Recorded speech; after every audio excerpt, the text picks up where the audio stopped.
Welcome to AQA Physics, Paper 1, Topic 7, Radioactivity, summed up in more or less 10 minutes. Here's everything you need to know. So, starting off, what actually is radioactivity and why does it happen? So, radioactivity is the decay of radioactive isotopes. Remember that an isotope is just a normal element, but with a different number of neutrons than normal, in order to become more stable. Radioactivity occurs when an atom either has too many or too little neutrons compared to how many protons it has. So, for example, a helium atom we know has 2 protons, and in order to become stable, it only needs 2 neutrons.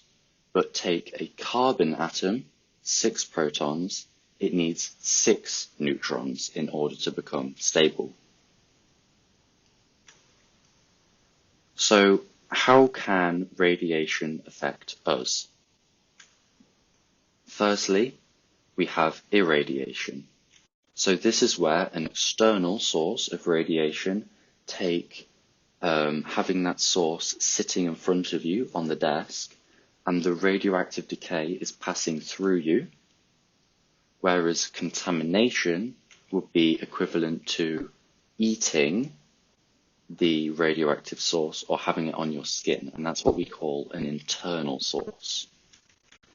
And it can do more damage or less damage depending on what kind of radiation it is. Speaking of types of radiation, let's move on to our first kind, which is alpha radiation. Alpha radiation or alpha decay occurs when an isotope doesn't have enough neutrons. So it releases a package of 2 protons and 2 neutrons, which some exam papers might refer to as a helium nucleus. It has a very low penetrative strength, so as an irradiating source, it's practically harmless because it can be stopped by skin, paper, if it isn't stopped by just 3 millimeters of air before it reaches you.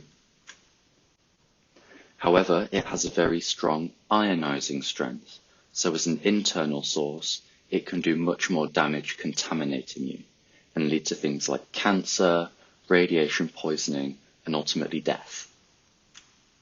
So here we've got our 2 protons, our 2 neutrons, they're moving through, and these are the things they can get stopped by. So a little more information on alpha radiation. So again, too few neutrons, so it releases that helium nucleus, 2 neutrons and 2 protons. And the resulting element isotope is much more stable. So I'm using the example of mercury 204, where typically you would have mercury 201. Therefore, it's unstable. So what might happen is it releases an alpha particle. So because in total it's released 4 nucleons, its atomic mass goes down by 4. This makes it a 200 ion. This makes it a 200 isotope. However, because it's released 2 protons, and protons are what define the element, for example, 1 proton, hydrogen, 2 protons, helium, and so on, it becomes a different element. And this is more stable because platinum, having 200 nucleons, is more stable than mercury, having 204. And just as a quick aside, a nucleon is just a subatomic particle found in the nucleus. So that can be a proton or a neutron. Moving on to our intermediary kind of radiation, we have beta decay. So beta decay or beta decay occurs when there are too many neutrons to be stable. So a neutron undergoes a process where it turns into a proton, which releases an electron in the nucleus.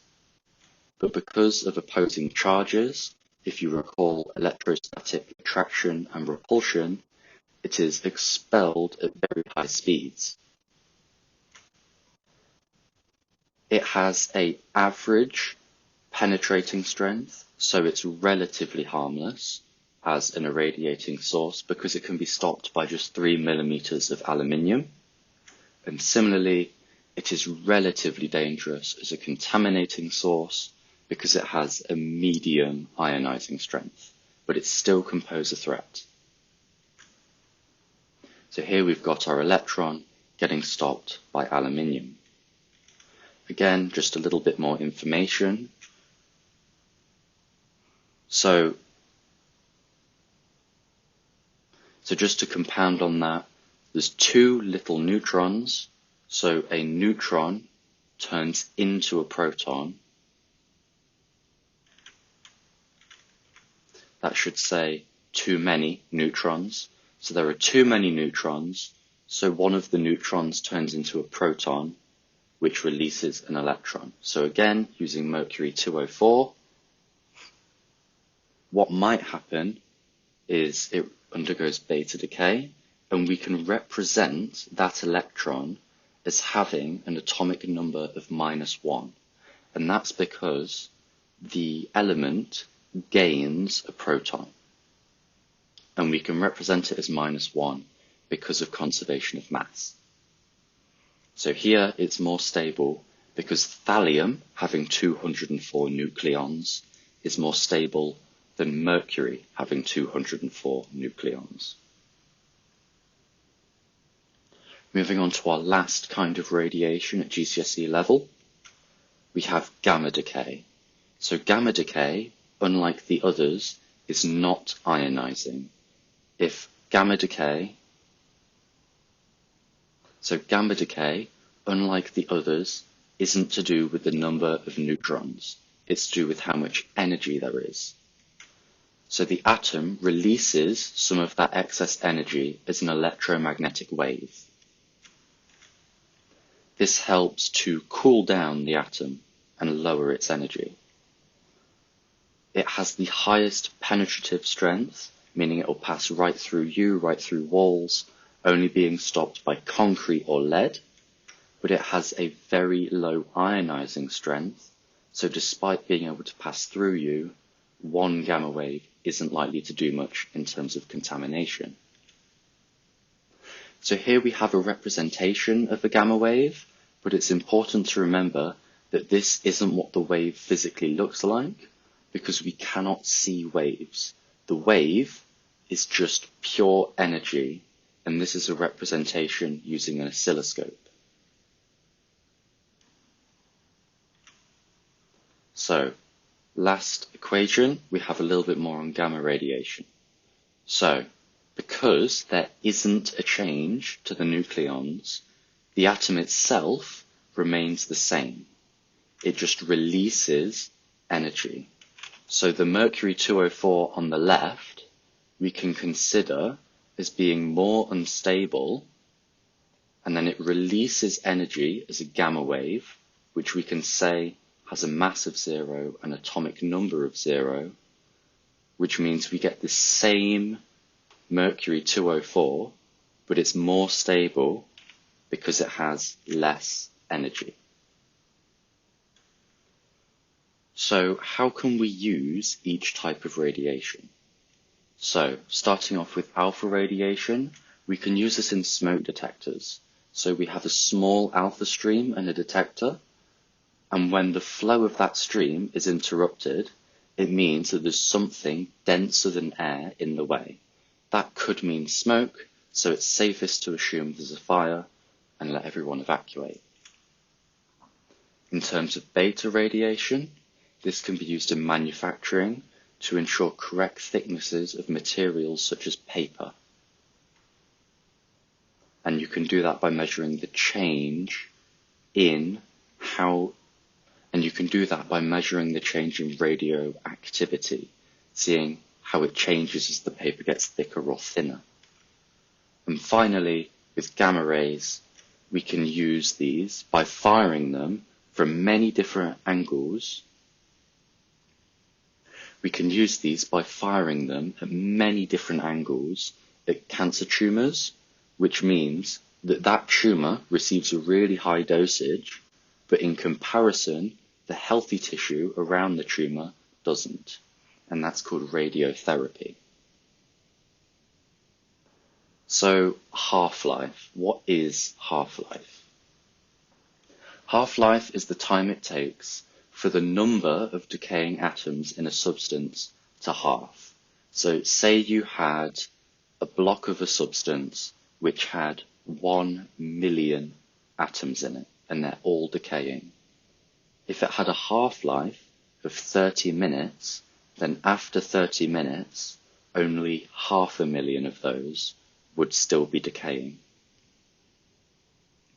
So that means we can say that the old number of radioactive isotopes times 1/2 to the power of how many half-lives occur is equal to the new number of radioactive isotopes, because the other ones will have become stable, they will have decayed.